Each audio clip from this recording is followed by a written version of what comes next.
Primer libro de Reyes, capítulo 17.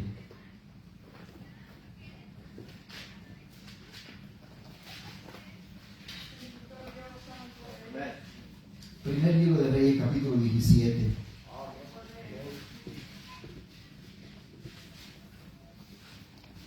Dice la palabra en el verso 1.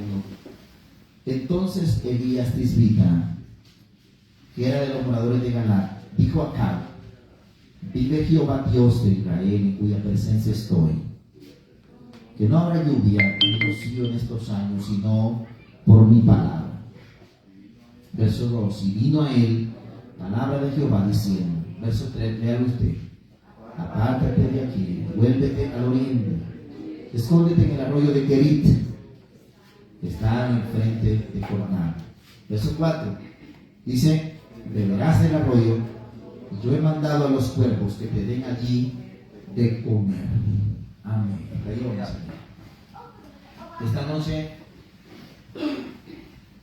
quisiera yo hablar sobre el tema que he titulado las lecciones que aprendemos del arroyo de Kerit.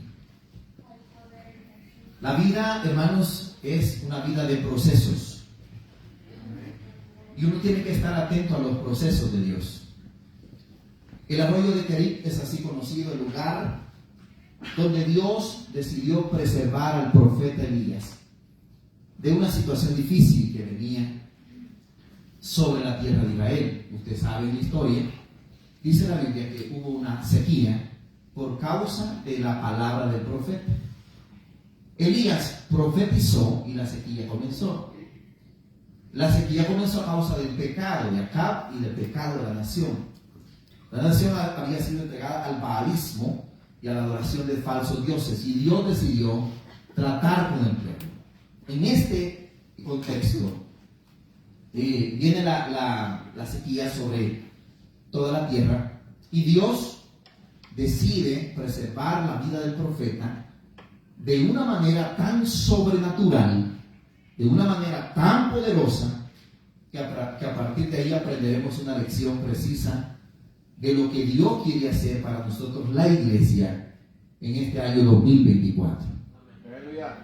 Entonces, lo primero que veo en el pasaje es que el Señor le da una orden al profeta a causa de la sequía, para que vaya, y le dice: apártate de aquí y vuélvete al oriente y escóndete en el arroyo de Kerit.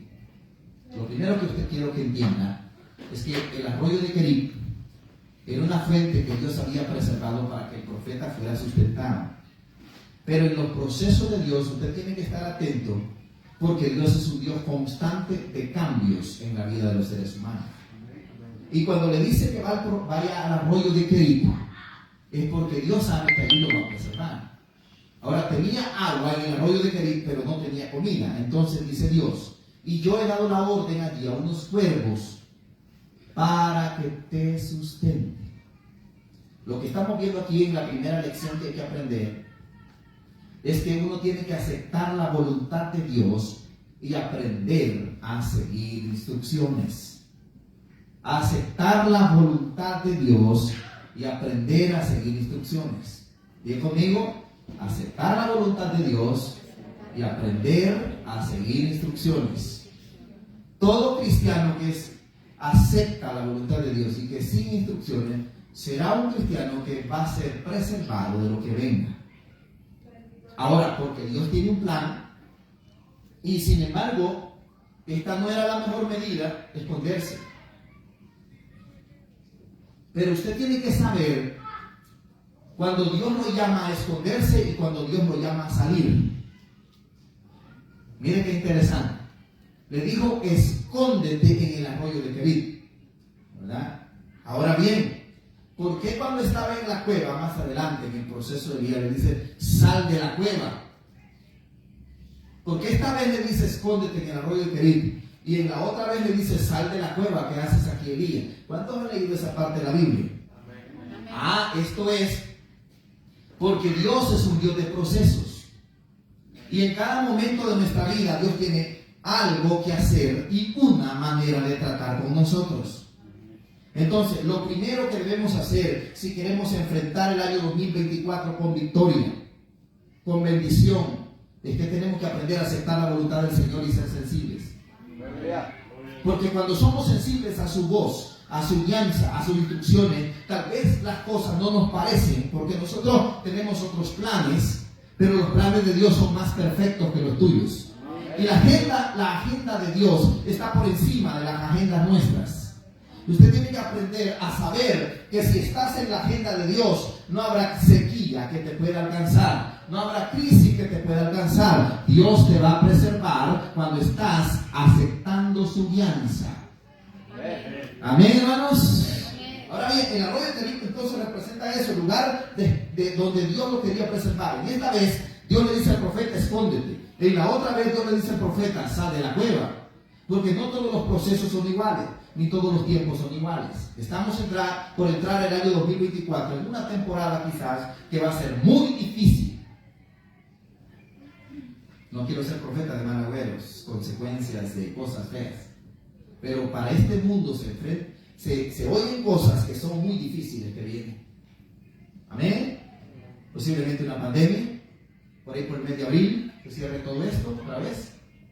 Posiblemente no sabemos lo que puede pasar, pero lo que venga, si estamos tomados de la mano de Dios, oyendo instrucciones, escuchando al Señor, seremos preservados por la mano del Dios de los cielos. ¿Cuántos alaban a Dios? Porque Dios es un Dios que preserva a su pueblo, un Dios que protege a su pueblo. El arroyo de Jericó entonces representa eso, el escondite de Dios para el profeta, para enfrentar una crisis de sequía que venía sobre toda la tierra. Pero a mí me llama la atención en el proceso, porque aceptar la voluntad de Dios y seguir instrucciones significa hacer lo que Dios dice, y lo que Dios me dijo al profeta es: ve y escóndete en un rito que tengo por ahí. Ahora, cualquiera podría pensar, si el profeta hubiera podido decir, por ejemplo, ¿y por qué tengo yo que esconderme?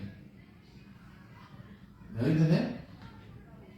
¿Y acaso Dios no puede ocupar cualquier medio para sostenerme? ¿Amén? ¿Acaso no soy yo el profeta de Jehová? ¿Acaso no soy yo quien decreté esta sequía? ¿Ah? El profeta puede tener algunos cuestionamientos sobre la decisión de Dios, pero Dios le dice: escóndete en el arroyo de Jericó, porque ahí te voy a sustentar. Usted tiene que saber, cuando Dios lo lleva en el proceso, aceptar la voluntad de Dios. El arroyo de Jericó quizás no era lo más apropiado para un profeta. Alguien podría decir: bueno, ¿y por qué el Señor no me preserva? ¿Y por qué no me lleva a un mejor lugar? No, que ahora tengo que estar en un arroyo y sin saber qué pueda pasar de mí. ¿Y qué voy a comer? Porque aquí lo que hay es agua, pero ¿qué voy a comer? Entonces Dios me dice: y yo he dado la orden allí a unos cuervos para que te sustenten en este tiempo donde vas a estar en el arroyo. Y los cuervos no eran animales. Todos dicen que los pajarracos negros llegaban allí, dice, ¿verdad? Por la mañana y por la tarde. Los cuervos eran una especie de banda de asaltantes. Eran mercaderes de telas que traficaban por esa zona, les llamaban los cuervos. No eran los pájaros. Sin embargo, entonces Dios en el plan de Dios había provisto un arroyo y unos cuervos. Porque usted debe saber que nunca sabe cómo Dios lo va a sacar adelante. Y algunas veces va a utilizar cuervos para sacarlo adelante. Gente que no tiene nada que ver con Dios podrá hacer algo por usted. No sé si no hay entender. Ahora, los cuervos recibieron una orden de parte del Señor, porque esto no estaba ahí para ayudar a nadie. Esto era una banda de mercaderes que traficaban tela y especias. Eran vándalos, pues. Ellos no estaban ahí para ayudar a nadie. Sin embargo, pasaron por ahí y Dios le dijo a los cuervos: vayan y por favor me atienden al profeta. ¿Y por qué cree que eran cuervos y no por qué cree que eran hombres y no eran animales? Bueno, es por esto. Porque llevaban pan y llevaban carne. ¿Ah? Bueno, allá carne fácil, ¿no? Matan un su venado y ya lo hacen pedazos y le llevan el pedazo de carne, ¿verdad? Pero allá pan, ¿dónde? ¿dónde van a ir el pan? No me digas que se iban a meter en una chimenea, iban a entrar a un horno, o iban a entrar a una panadería y le van a decir el cuervo, me regala unos 2 panes aquí, por favor. ¿Es de lógica o no es de lógica? El pan no era fácil de conseguir, la carne sí, pero el pan no era fácil de conseguir. Así que no eran animales. ¿Cuántos habían creído que eran animalitos? Y los pajaritos negros, dicen, ¿verdad? Descendieron porque Dios le puede dar órdenes hasta los pájaros. No, hermano, eran animales, eran personas. Eran personas. ¿Estamos claros en esto? Entonces, estos cuervos estaban ahí para sustentar al profeta, pero aquí donde viene, el primer punto, ¿cuál era? Aceptar la voluntad de Dios y seguir instrucciones. Es la clave para que Dios te salve en una temporada difícil. Ahora, en segundo lugar, vea esto. Pasa algo. El arroyo de Kerib se seca y en el verso 6 se seca. Y los cuervos le traían pan, dice, y carne por la mañana y por la mañana, pan y carne por la tarde, sí, así dice, ¿verdad? Y bebía del arroyo, dice. El 7 dice, pero pasados algunos días se secó el arroyo, porque no había llovido sobre la tierra. Entonces, la pregunta que nos hacemos aquí en los tratos de Dios es, ¿cómo es que Dios lo lleva para un arroyo que lo seca? ¿O que permite que se seque? ¿Me doy a entender? ¿Cómo es que Dios hace esas cosas? Bueno, es porque Dios es un Dios de cambios. Diga conmigo, Dios es un Dios de cambios. Diga conmigo, Dios es un Dios de cambios. Dios no es estático en su proceso. Dios no es estático en su manera de tratar contigo. Ahora te puede abrir una temporada de bendición en salud, en finanzas, pero mañana quizás te puede tener en una temporada de sequía. La clave está en que tú aprendas a depender de la mano de Dios. ¿Comprendes? La clave está en que tú aprendas a depender. Yo le puedo contar la cantidad de milagros que Dios hace alrededor de mi vida. Alrededor de mi vida, de mi familia, de mi ministerio. La cantidad de milagros que Dios hace. Cosas que Dios hace por nosotros. ¿Por qué? Porque hemos aprendido a depender de Dios, a depender de la fe, a depender de las instrucciones que Él tiene. Así que se seca el arroyo. ¿Por qué? Por la voluntad de Dios. ¿Por qué se seca el arroyo? Por la voluntad de Dios. Ahora bien, ¿y por qué se seca el arroyo si es el lugar de provisión que Dios le ha dado al profeta? Se seca el arroyo porque en la vida no todo es estático. Dios es un Dios que está en constantes cambios. Uno tiene que estar atento a aprender a aceptar los cambios. Quizás al principio de este año estaba de una manera, hoy al final está de otra manera.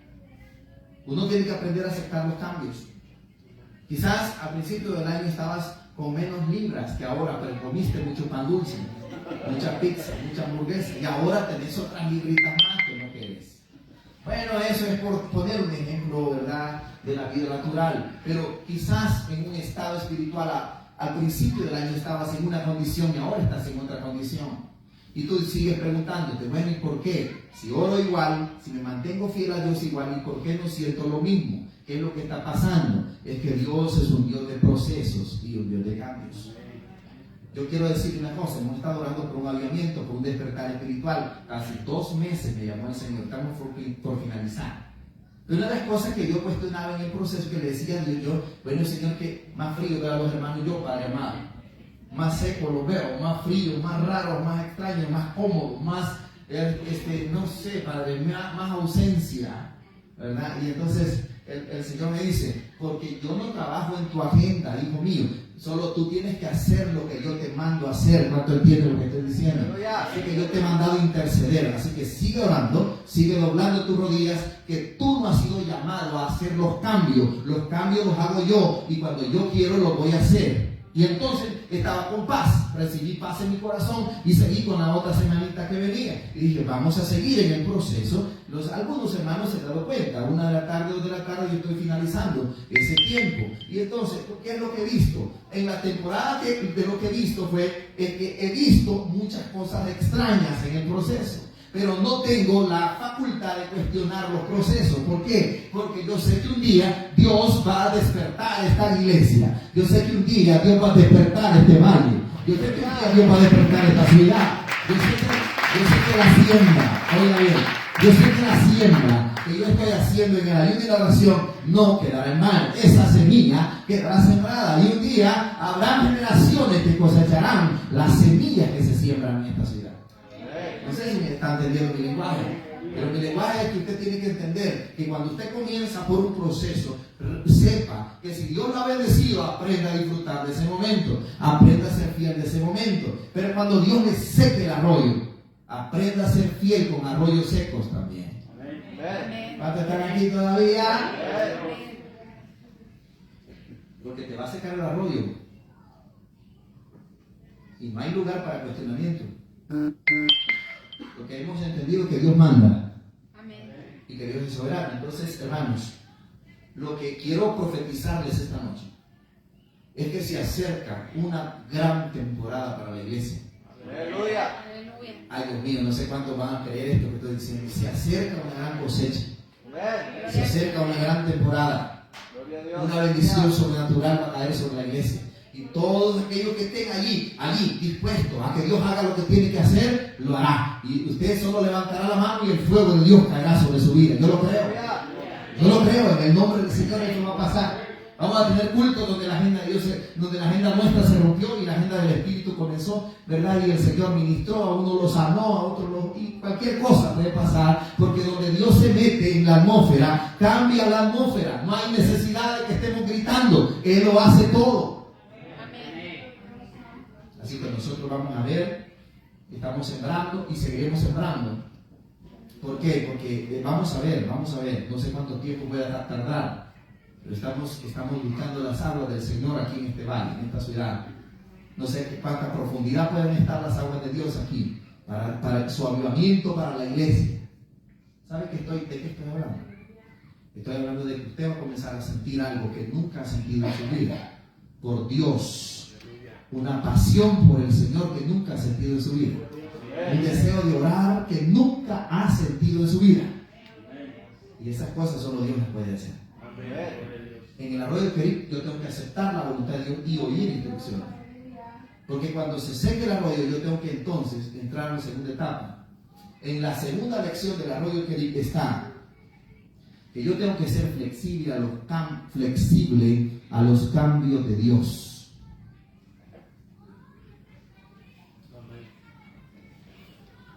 Ahora le digo, el arroyo se secó, porque si no se secó el arroyo.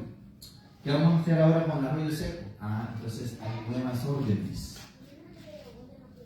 El arroyo se secó, le dijo entonces el profeta, ahora levántate y vete para la ciudad de... ¿Cuál era la ciudad? ¿A dónde? Era la ciudad de... Vete a Sarepta, de Sidón, así es la ciudad. Vete para Sarepta, le dijo, de Sidón. O sea, se secó el arroyo, entonces ahora el profeta tenía que agarrar las maletas e irse.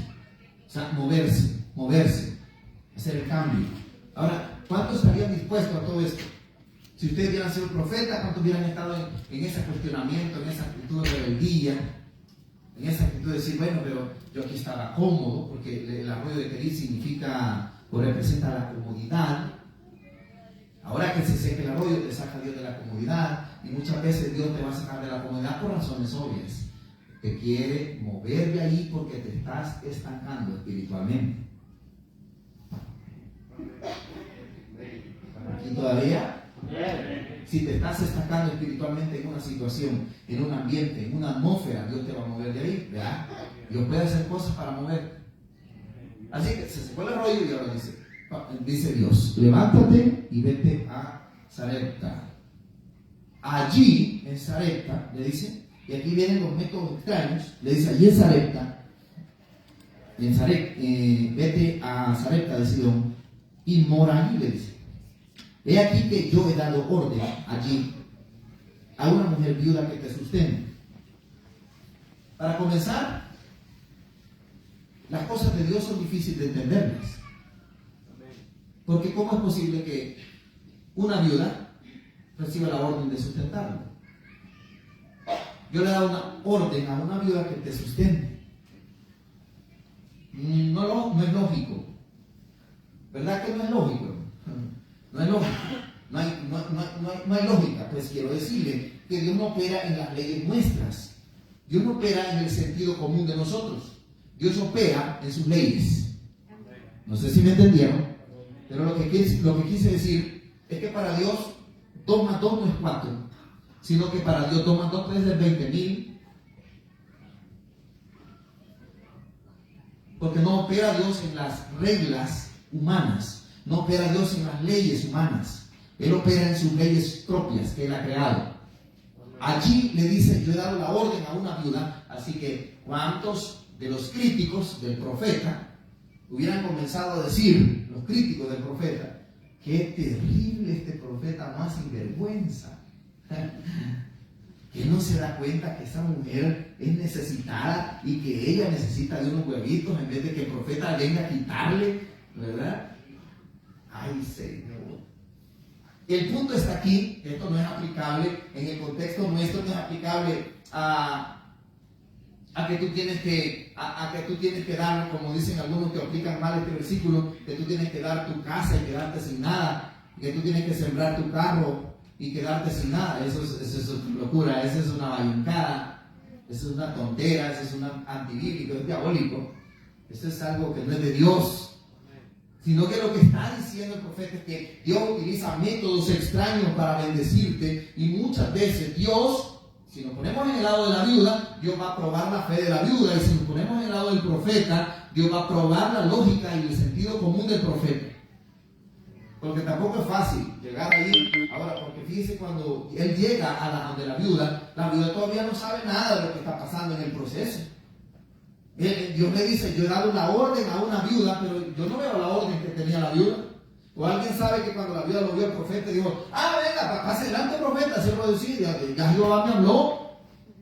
¿Verdad que no dice eso la Biblia? ¿Verdad que no dice: ya Jehová me dijo que yo lo tengo que sustentar? ¿No? ¿Qué es lo que pasa cuando llega allí? Cuando llega, dice la Biblia que estaba allí la mujer, ¿verdad? Entonces él se levantó y se fue a Nazaret, y cuando llegó a la puerta de la ciudad, aquí una mujer viuda, dice, que estaba allí recogiendo leña, y él la llamó y le dijo: te ruego que me traigas un poco de agua en un vaso para que beba. Y yendo ella para traerle el agua, ¿verdad?, él, dice, la volvió a llamar y le dijo: te ruego que me traigas también un bocado de pan en tu mano. Bueno, el punto está que con el agua estaba todo bien, porque agua había abundante, ¿verdad? Trae un poquito de agua, así digo la vida, como no, pero cuando le dice: y también me trae un poquito de pan, por favor. Allí en ese momento la viuda fue. Así que yo no veo la orden todavía para la viuda. ¿O la ve usted? Yo no la veo todavía la orden. La viuda no sabe lo que está pasando. Así que la viuda escucha la orden, le dice: dame un poquito del pan, dame un pedazo de pan. Y entonces, ¿qué le dice la mujer? ¿Qué le dice? Y él respondió: vive Jehová tu Dios, le dice, que no tengo pan cocido. No sé cómo está la cosa. Y dice que ya le dio la orden a una viuda, y la viuda le dice: no, pues, no concuerda lo que está diciendo, profeta, porque yo no tengo pan cocido. Eso está raro. ¿No le parece raro? No, yo no tengo pan. Y es más, ahorita, vamos a ver, veamos. Y ahorita le dice: ¿qué más? No tengo pan cocido, solamente un puñado de harina que tengo en la tinaja y un poco de aceite en una vasija. Y ahora recogí a los leños para entrar y prepararlos para mí y para mi hijo, para que lo comamos y no nos dejemos morir. O sea que lo que está describiendo la viuda, la mujer, es una fatalidad. Es una cosa terrible. Lo que está describiendo la viuda no solamente que tiene escasez, sino que le dice: ya no hay más recursos en ninguna parte. El único poquito de harina que yo tenía o tengo, lo necesito para mí y para mi niño, le dice. Y luego le dice: nos dejaremos morir. Lo que estoy tratando de explicar es que los que estamos dependiendo de Dios, ¿cuántos están dependiendo de Dios? Debemos ser flexibles a los cambios. Aunque los cambios no te parezcan explicables, aunque los cambios no te parezcan lógicos, aunque las cosas que están sucediendo no te parezcan lógicas, Tú tienes que aprender a creerle a Dios porque su palabra es su palabra. Porque Él no miente en su palabra. Sus principios gobiernan la tierra. Sus principios dirigen la vida de los hombres. Sus principios hasta el día de hoy nunca han fallado. Amén. Entonces, lo que aquí no estamos aplicando el contexto para decir todos los que no tienen nada tienen que darlo. Ese no es el punto. El punto es que Dios utiliza recursos, levanta recursos donde menos espera, porque de alguna manera a la viuda también la quería bendecir. Ese es el punto ahí. El principio está que cuando tú aprendes a dar de los pocos recursos que tienes, esto sí es aplicable, que cuando puedes dar de lo poco que tienes, Dios también puede levantar medios para abrir tus puertas y traer bendición para que no te falte, eso sí. Pero no te quiero decir que si tú das el diezmo, Dios te va a dar el 20. No te quiero decir que si tú das $10, Dios te va a dar 20. Así que el corito ya no lo tenemos que cantar, que dice que el que da 1 centavo, el Señor le da 2, muy miserable ese corito. No, tiene que ser el que da $10, el Señor le da $20. No dice la Biblia, ese corito es antibíblico. Lo que la Biblia dice es que si tú das con gratitud, y que si tú das con alegría, y si tú das con todo el regocijo de tu alma, lo que das no te llegará de nuevo multiplicado en bendiciones. Eso dice la Biblia. Lo que dice la Biblia es que Él abrirá las ventanas de los cielos. Eso sí dice la Biblia. Lo que dice la Biblia es que Él hará lo que tenga que hacer. El punto está que tengamos la fe nosotros para hacerlo. Este es del lado de la viuda. La viuda tenía un desafío aquí, pero el profeta tenía otro desafío, y era ser flexible a los cambios. ¿Me doy a entender? En el año 2024 probablemente, hermano, usted va a tener que ser flexible. Porque déjeme decirle que cambios vienen. Es probable que vengan cambios en el área económica a nivel mundial. Es posible que vengan que los arroyos de Kerit se sequen. ¿Me doy a entender? Es posible que vengan algunos cambios a nivel mundial. Pero ¿qué es lo que nosotros vamos a hacer? Vamos a depender de la soberanía y de la provisión de Dios. Vamos a ser flexibles para decir: Dios, si lo que tú quieres es que te busque más, entonces yo te voy a buscar más. Una mujer recién convertida acepta a Cristo, y al aceptar a Cristo, a la siguiente semana pierde su trabajo, que durante 30 años había trabajado ahí, donde ganaba muchísimo dinero.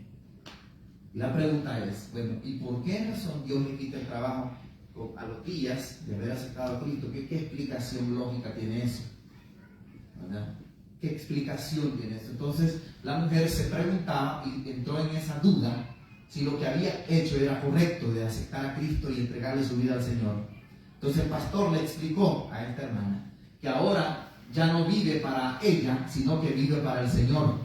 Y es el Señor quien se va a encargar de dirigir su vida. El Señor quien se va a encargar de gobernar y dirigir su vida. La mujer, no muy satisfecha, aceptó la explicación del pastor. Pero al final, la historia de esta historia es que la mujer pasó el proceso, aguantó la presión, pasó 2 años en una crisis terrible que ella cuenta, que no tenía ni para comer. Y ella preguntaba: ¿por qué hace Dios estas cosas? Pero ella se mantuvo firme, siendo fiel a lo que había prometido. Se mantuvo congregándose, servía, tenía tiempo para orar, ayunaba y oraba y buscaba la presencia de Dios. Y Dios en esos 2 años la había metido a una escuela, a una universidad, a un proceso de aprendizaje en su vida personal, donde ella aprendió a reconocer a Dios como soberano en todo. Y lo que ella disfrutó fue que en esos 2 años, donde todo se fue, donde el trabajo se fue, hermano, no perdió nada de lo que ella tenía. Dios siempre levantó medios para suplirla en medio de todo lo que ella estaba pasando. Así que bastaron 2 años para que ella conociera a Dios. Y ahora es una ministra del Evangelio que tiene una congregación como de 20,000 personas. Y ella cuenta su testimonio. Aleluya. Porque en los procesos de Dios hay cosas que no tienen una explicación. Porque ¿cuántos de ustedes que se sienten enfermos quisieran ser sanos ahora? Dios puede sanarlo ahora, pero también no puede sanarlo. En los procesos de Dios, ¿cuántos quisieran que el problema que usted tiene ahorita se resuelva ya? Pues sí, hay veces que sí puede pasar, y hay veces que Dios lo que está haciendo es preparándote, formándote, dando crecimiento interior en tu corazón, para que tú aprendas a ser un creyente que está tomado de la mano de Dios, que depende de la soberanía de Dios. Porque esta crisis le ha pasado aún hasta los siervos de Dios. Porque le pasó a Habacuc en una oportunidad, a Habacuc, el profeta. Él dijo, bueno, dijo, ¿qué es lo que pasa? A todos les va bien, menos a los que son justos. Dijo. Todos prosperan, menos los que estamos aquí, dijo, sirviendo. Y dijo el profeta, ¿pero qué es lo que pasa?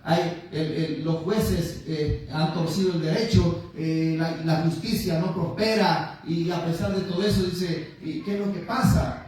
Entonces, él no entendía hasta que tiene una revelación, un encuentro con el Señor, donde dice que rayos brillantes salían de su mano y el resplandor fue como la luz.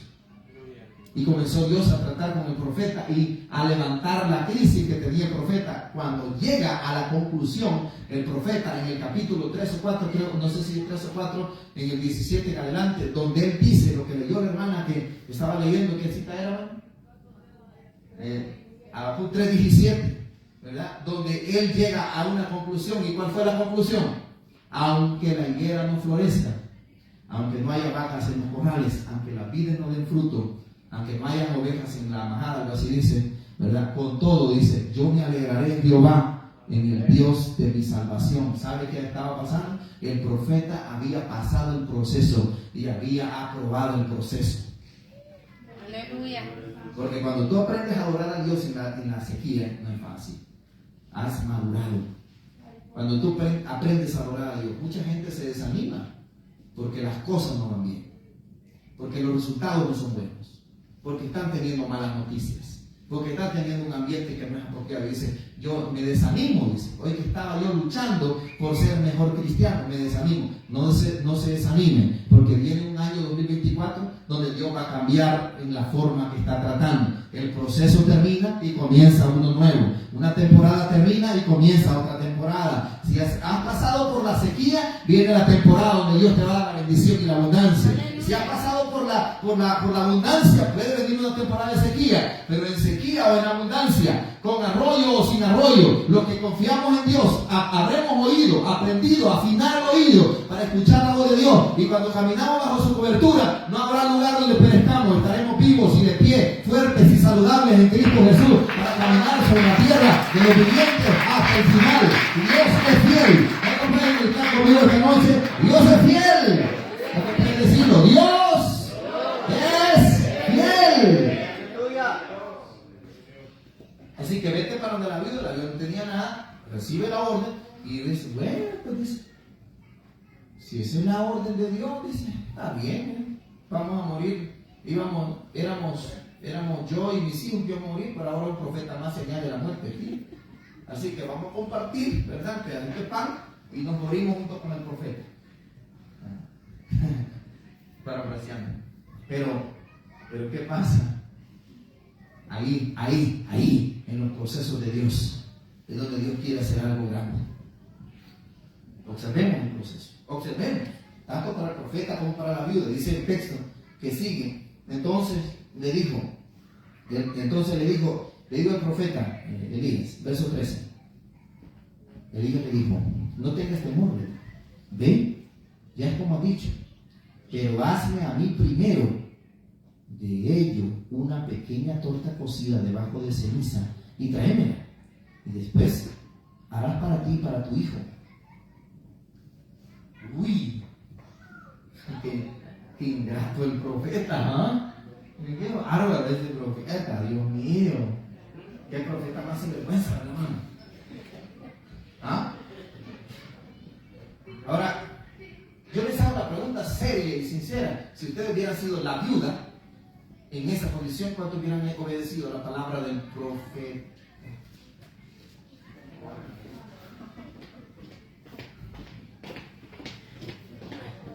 Vamos a ponernos en el lado de la viuda. Si ustedes hubieran sido esa, ¿qué dicen ustedes? ¿Qué dicen? ¿Lo hacen o no lo hacen? O dirían, no, profeta, ese es el diablo que te habló, ¿verdad? Porque Dios sabe que yo estoy necesitada. Porque Dios sabe que tengo solo un poquito de harina para morirme. Pero el principio aquí, atentos al principio, póngale atención al principio que vamos a sacar de aquí. Esto tiene revelación espiritual. El principio aquí es la palabrita clave, se lo doy ahorita. El principio es este. Le dijo, no tengas temor, vengas como he dicho, pero hazme a mí primero. Ahora vamos a cambiar los papeles. El profeta ya no es el profeta, sino que el profeta es Dios. ¿Qué pasa cuando Dios te dice que le des a Él lo primero? Y aquí es donde se prueba. Y entramos en una gran batalla, en un dilema. ¿Cuántos hemos oído aquella declaración que hacen los predicadores decir, ¿cuántos creen que Dios merece lo primero de nuestras vidas? Los amenes no lo dijeron porque sé cuál es el punto. ¿Cuántos creen que Dios merece lo mejor de nuestras vidas? ¿Es cierto que Dios merece lo mejor? Amén. ¿Es cierto? Amén. ¿Y es cierto que Dios merece lo primero de nuestra vida? Amén. O sea, en otras palabras, se lo pongo sencillo, ¿es cierto que Dios merece el primer lugar en nuestros corazones? Amén. ¿Es cierto eso? ¿Es cierto eso? Muy bien. El punto está que le dice el profeta, hazme a mí primero. Yo ahora estoy sustituyendo al profeta por Dios. Ya no es el profeta que le está hablando a la viuda, sino es Dios. El Dios quien te está diciendo, iglesia, dámelo primero.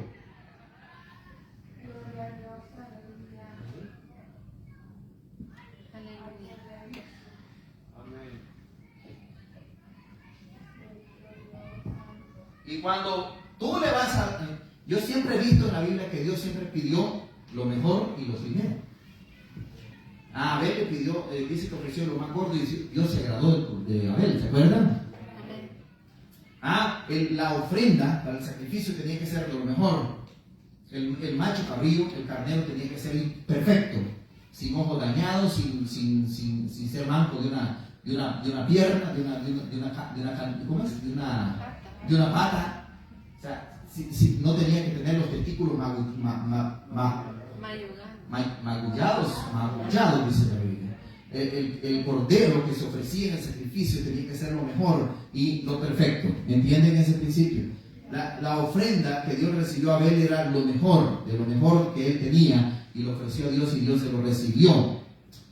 Entonces quiere decir que Dios siempre le gusta lo mejor de nosotros. Mire, entonces, pero cuando le dice el profeta, dámelo primero a mí, aquí viene la batalla. Porque entre obedecer esta orden, ¿verdad? O quedarse cuestionando la orden, aquí hay una gran batalla. Porque le dice, dame a mí primero. Y esto significa que Dios espera que nosotros le demos a Él el primer lugar de nuestras vidas. ¿Fácil decirlo? Difícil ponerlo en práctica. Difícil ponerlo en práctica cuando llega mi tía chula, cuando llega mi tío no sé qué, hoy en estas fiestas navideñas, cuando llega, cuando hay un horario, una agenda, planes personales que deben ajustarse a los planes de Dios para que tú puedas darle a Dios lo primero. Eso es otra cosa. ¿Están conmigo acá? Es otra cosa. O sea, Dios se tiene que ajustar a mis planes y no los planes de Dios, yo a los planes de Dios. ¿Cómo nosotros elegimos vivir? Si queda chance, le servimos a Dios. Si no queda chance, pues no. Si queda chance, le damos a Dios lo que le pertenece. Y si no queda chance, pues no. Pues es fácil vivir así. Pero Dios bendiga a los que se esfuerzan. Amén. Pero Dios bendiga a los que se sacrifican. Dios bendiga a los que han entendido. Hay gente que ha entendido tanto este principio que ha renunciado hasta trabajos. Amén. Porque le dijeron, durante 2 meses no te vas a poder congregar. Dios le bendiga. Tú me voy. ¿Están aquí? ¿No? Gente que ha tenido ese carácter para ser fiel a Dios, para confiar en Él. Bueno, no me van a dar chance de ir ni los domingos, ni los miércoles, ni los viernes, ni los sábados. No, aquí no tienes chance. Por ahí por abril ya vas a poder tener chance. Pues Dios le bendiga.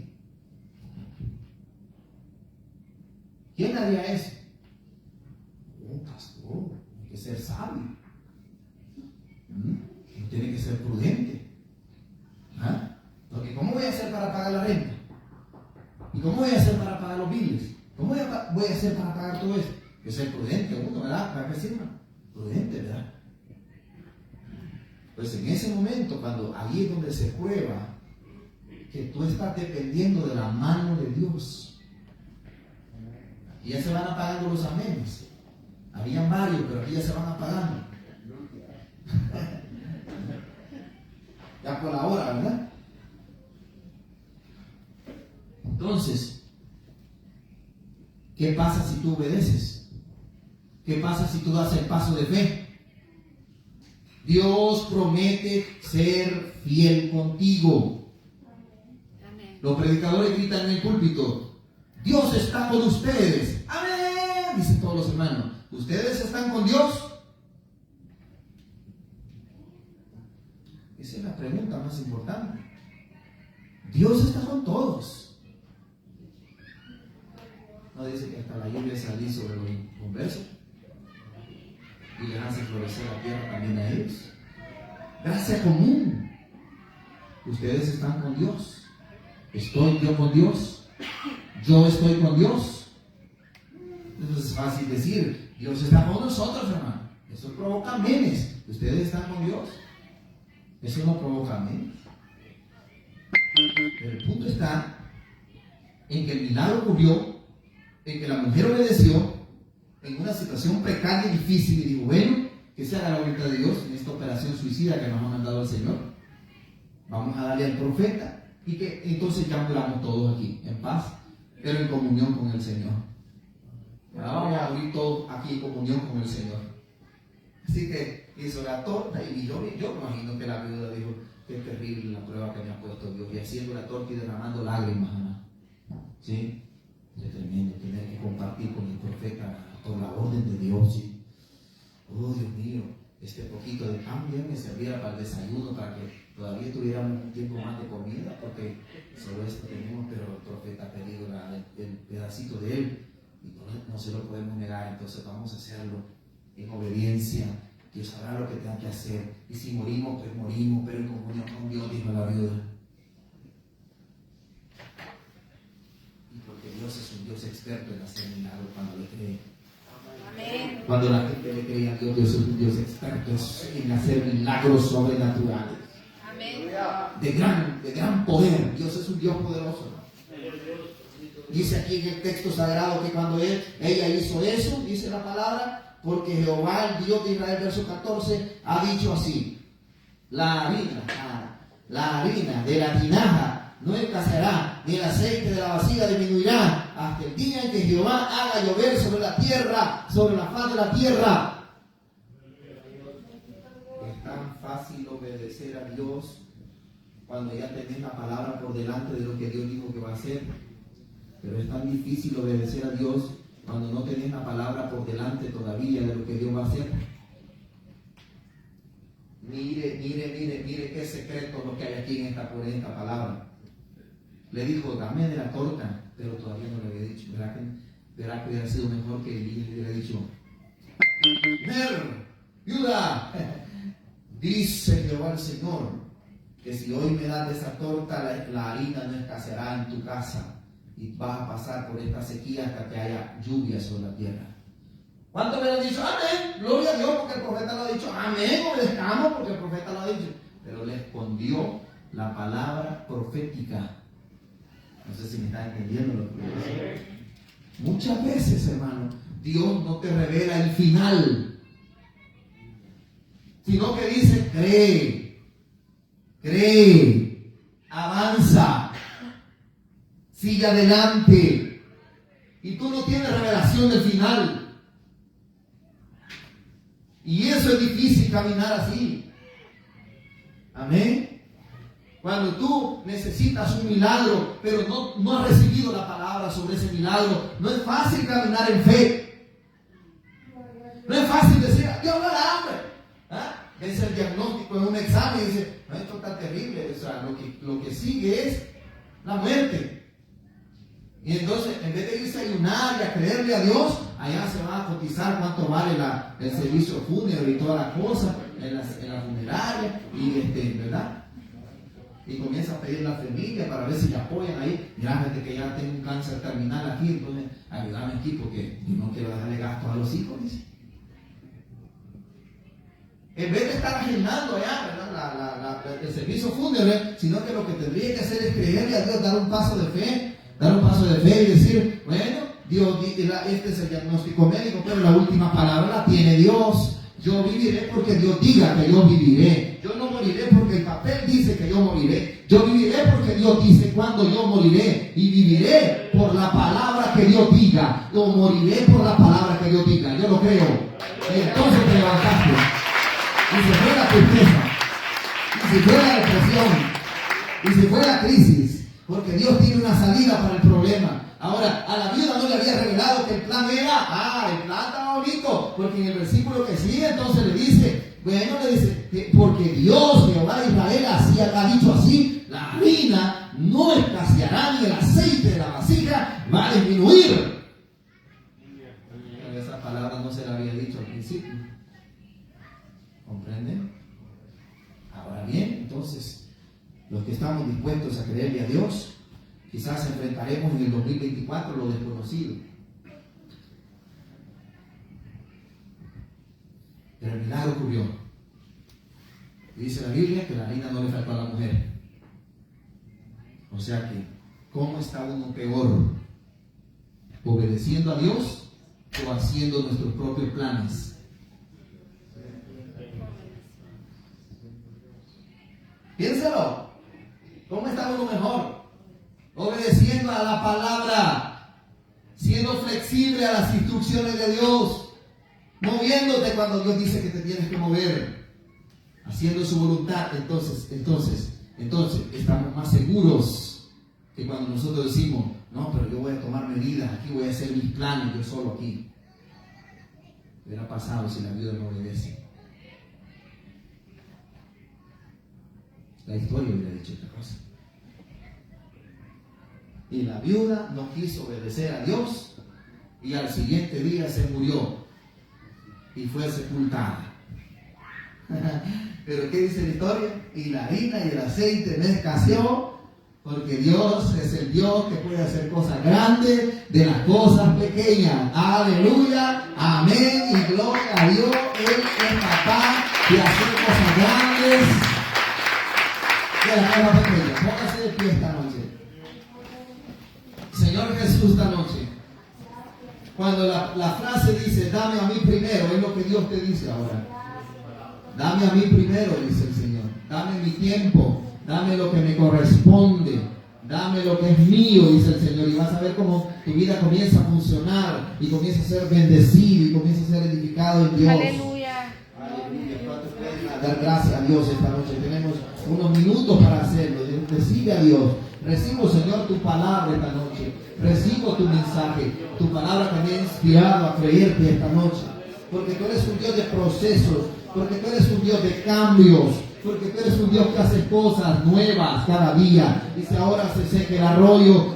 Tú tienes planes. Dice, ahora se seca el arroyo. Es porque tú tienes planes. Aleluya. Porque tú tienes planes, Señor. Porque no nos dejas desamparados jamás. Aleluya. Levante su mano a todos aquellos que van a creer en el Dios de toda provisión.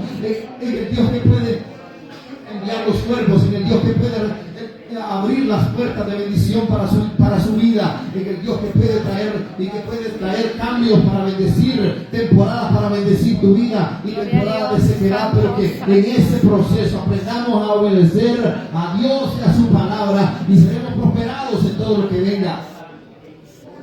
Caminemos de la mano de Dios. Año 2024, agárrese mejor de Dios.